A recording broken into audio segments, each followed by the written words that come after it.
जनता party के नेता के घर पर आरएसएस नेताओं की धुलाई, मार पिटाई, आगजनी। सुनने में दोस्तों थोड़ा अटपटा लग रहा है। ना ना ना ना, ऐसा नहीं हो सकता है, लेकिन ऐसा हुआ है दोस्तों। ऐसी खबर बिल्कुल सही है दोस्तों, क्योंकि जो खबर निकलकर सामने आ रही है उस खबर को पहले तो मैंने भी देखा तो मैं दंग हो गई कि भैया नहीं हो सकता है, कोई फेक फर्जी खबर है, कोई एआई वीडियो हो सकती है, किसी तरीके का फेक खबर फैलाया जा रहा है। क्योंकि आजकल फेक खबरों का बाढ़ आया रहता है दोस्तों। गलत खबर को सही बताकर खुद भारतीय जनता पार्टी के आईटी सेल के जरिए पेश किया जाता है, ये सब तो आपको पता ही होगा। लेकिन ये वाली जो खबर है वो बेहद ताजा तरीन खबर है, बिग ब्रेकिंग न्यूज है दोस्तों। क्योंकि जिस आरएसएस का गुणगान मोदी जी हमारे कर रहे थे, अमित शाह कर रहे थे, उनके 100 साल पूरा होने पर तो पूरा का पूरा उनका आरती उतारा गया है, आरती। और कहा गया है कि आरएसएस के योगदान से देश आज इतना फल फूल रहा है। और मोदी जी के साथ गोदी जी भी आरएसएस के योगदान का बढ़ चढ़कर 100 साल पूरा होने पर गुणगान कर रहे थे। लेकिन ये सब क्या, ये सब कैसे हो सकता है कि भारतीय जनता पार्टी के प्रदेश अध्यक्ष के घर पर आरएसएस नेताओं की धुनाई की खबर निकलकर सामने आई हो।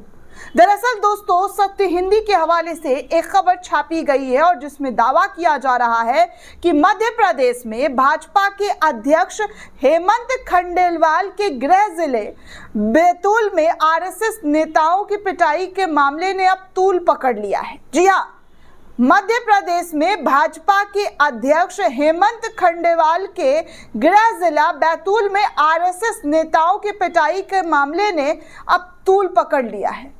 तिल का ताड़ कहावत सुना होगा ना, तो वही तिल अब ताड़ बन गया है। और छोटे मोटे नेता नहीं दोस्तों कि हाँ बीजेपी के कार्यकर्ता हूँ, चाहने वाले जो होते हैं भैया छुटभैया नेता वगैरह, वो सब नहीं है। छुटभैया नेता तो बिल्कुल भी नहीं, बल्कि मध्य प्रदेश जहाँ पर भारतीय जनता पार्टी बड़ा अच्छा, जी हाँ बड़े अच्छे से जो है सीट लाती है और पूर्ण बहुमत से सरकार बनाती है। कोई जो है उनको समर्थक की ज़रूरत नहीं होती है, किसी भी तरीके का उनको समर्थन यहाँ पर कभी नहीं पड़ा है और यहाँ पर उन्होंने पूर्ण बहुमत वाली सरकार बनाई है। पहले मामा थे शिवराज सिंह चौहान, लेकिन अचानक से उनसे कुर्सी खींचकर किसी और को बैठा दिया गया, मोहन यादव को। और मोहन यादव के रहते हुए यहाँ क्या हो रहा है, कैसे प्रदेश अध्यक्ष के गृह जिले बैतूल में आरएसएस नेताओं के पिटाई का मामला निकलकर सामने आया है। खबरों की बात करें दोस्तों तो पिटाई करने वाले मुस्लिम समुदाय से बताए जा रहे हैं, लिहाजा राजनीति गर्मा गई है। पुलिस ने 17 नामजद और 15 अज्ञात लोगों के खिलाफ मुकदमा दर्ज कर लिया है। संघ और अनुसांगिक संगठन के लोग दबे सुर में राज्य की मोहन सरकार को कटघरे में खड़ा कर रही है। जी हाँ, मोहन सरकार को कटघरे में खड़ा किया जा रहा है और बताया जा रहा है कि इनके होते हुए ये सब कुछ प्रदेश अध्यक्ष की गृह राज्य बैतूल में आरएसएस नेताओं की पिटाई की खबर कैसे हो सकती है, और वो भी उस मध्य प्रदेश में जहां पर आए दिन मुसलमानों के घरों पर बुलडोजर चलाया जाता है, मुसलमानों को गुनहगार बनाया जाता है। वो मुसलमान यहां पर आरएसएस नेताओं को पीट रहे। खैर, मामला क्या है इसके बारे में भी आपको बता दूं। मामला ये बताया जा रहा है दोस्तों कि इस पूरे घटनाक्रम में बैतूल के बहुचर्चित मुतलाई तहसील का ये मामला है और आरएसएस की मुतलाई जिला इकाई के प्रमुख शिशुपाल यादव और उनके साथियों को मुस्लिम समुदाय के लोगों के द्वारा पीटे जाने का आरोप लगा है। जानकारी के अनुसार शिशुपाल यादव अपने साथी के साथ गुरुवार शाम को बाइक से गुजर रहे थे और मुतलाई फव्वारा चौक मोड़ पर उनकी बाइक को क्षेत्र के व्यापारी शाहरुख सिंघानिया ने कट मारा। इसी को लेकर झंझट हुई और झंझट यहीं पर नहीं रही बल्कि बात बहुत दूर तलक चली गई। बताया गया कि यादव ने बाइक ठीक से चलाने को कहा तो शाहरुख उस पर बिफर गए। यही मामला निकलकर सामने आ रहा है और पहले कहा सुनी हुई जो बाद में हाथापाई में बदल गई और देखते ही देखते दोनों पक्षों के लोग जुटे और मसले ने बहुत ज़्यादा तूल पकड़ लिया। संघ और अनुसांस्कृतिक संगठनों को भनक लगी कि भैया शिशुपाल यादव के साथ वर्ग विशेष के लोगों ने, खास वर्ग विशेष के लोगों ने बदतमीजी की है।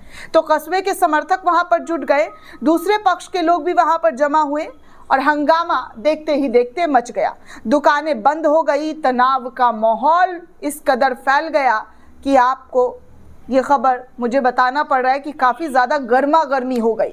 आरोप है कि संघ और उससे जुड़े लोगों ने मस्जिद पर पथराव भी कर दिया है। बाजार में खड़े मुस्लिम समुदाय के लोगों के फल फ्रूट्स ठेले को भी पलट दिए, टायर जला दिए। बीजेपी से ज़्यादा आरएसएस का प्रकोप किस कदर मध्य प्रदेश में है वो साफ तौर पर नजर आ रहा है। दूसरे समुदाय पर भी हिंसा और पत्थरबाजी के आरोप लगे दोस्तों। आधी रात तक बवाल मचा, संघ के लोगों ने थाने का घेराव कर लिया।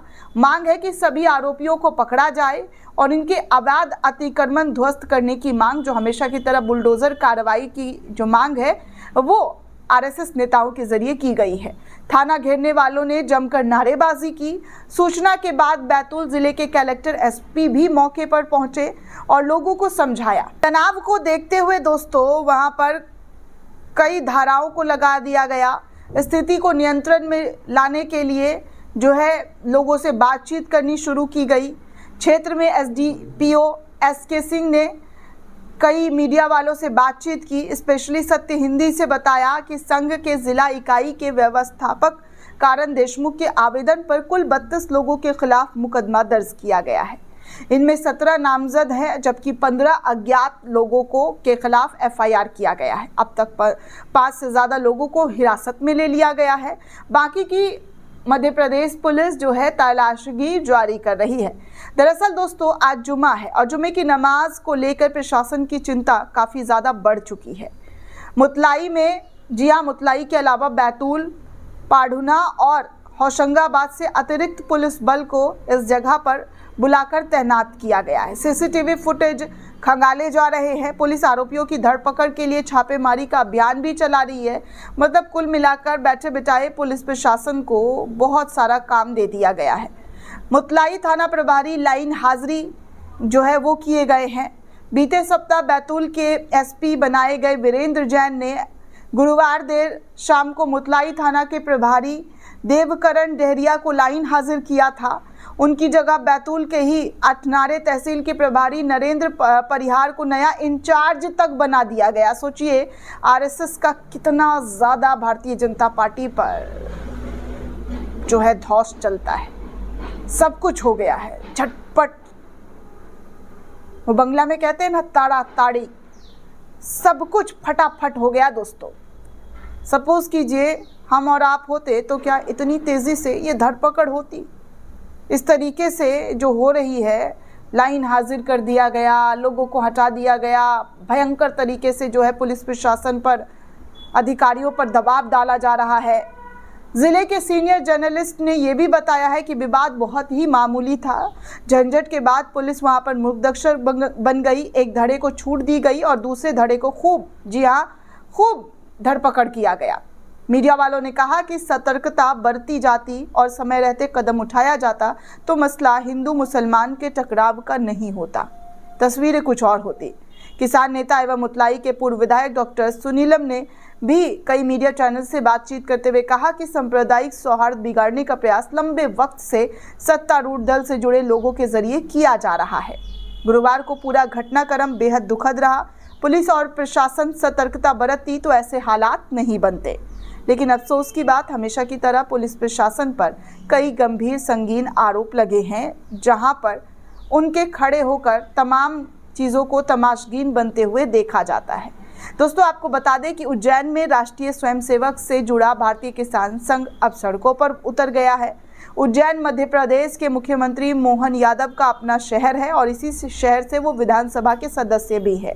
साल 2028 में उज्जैन में होने वाले सिंहस्थ के लिए मेला क्षेत्र में लैंड पूलिंग की जा रही है और मेला क्षेत्र में आने वाले 17 गाँव की हजारों एकड़ जमीन लैंड पूलिंग की जद में है और कार्रवाई भी इस पर की जा रही है। इस कार्रवाई का ज़बरदस्त विरोध भी हो रहा है।